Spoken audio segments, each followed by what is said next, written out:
घने जंगलों से घिरे देवपुर गांव के अंतिम छोर पर एक अत्यंत पुराना, भयावह और टूटा फूटा मंदिर खड़ा था।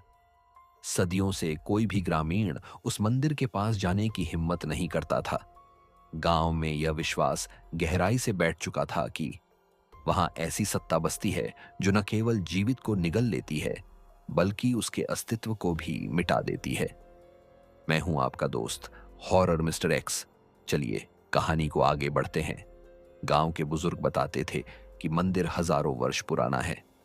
कभी यहां महात्माओं की दिव्य साधना होती थी, पर एक रात एक कपटी दुष्ट तांत्रिक ने यहां ऐसे अपवित्र कर्म किए कि मंदिर की पवित्र ऊर्जा पल भर में अंधकार में बदल गई।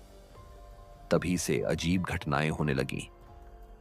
बिना हवा के घंटियों का बजना, टूटी मूर्तियों की आंखों से रक्त बहना, रात के सन्नाटे में किसी स्त्री के चीखने की आवाज आरव। देवपुर का निडर, साहसी और शिक्षित युवक इन घटनाओं को अंधविश्वास मानता था। वह ऐसी कहानियों पर हंस देता था, पर एक शाम उसकी छोटी बहन गौरी अचानक लापता हो गई। लोगों ने कहा, उसे मंदिर की छाया खींच ले गई है, वहां मत जाना वरना तुम भी नहीं लौटोगे। पर आरव ने बिना एक पल गंवाए मशाल उठाई और अकेले ही मंदिर की ओर निकल पड़ा। जैसे ही वह मंदिर के पास पहुंचा, हवा बर्फ जैसी ठंडी हो गई। पेड़ों की सरसराहट रुक गई। सन्नाटा इतना भारी था मानो जंगल स्वयं सांस रोक चुका हो। मंदिर का झुका हुआ द्वार उसे देखकर कांपता हुआ प्रतीत हो रहा था। भीतर कदम रखते ही बदबूदार सड़ी गंध ने उसे घेर लिया। अंधेरा इतना घना था कि मशाल भी कांप रही थी।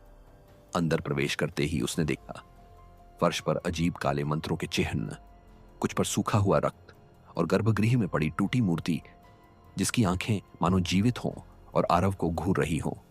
अचानक मंदिर की गहराइयों से किसी लड़की की रोती हुई आवाज आई, भैया भैया। आरव का दिल दहल गया। वह चिल्लाया, गौरी। आवाज मंदिर के नीचे बने किसी गुप्त कक्ष से आ रही थी। और यहीं पार्ट 1 समाप्त।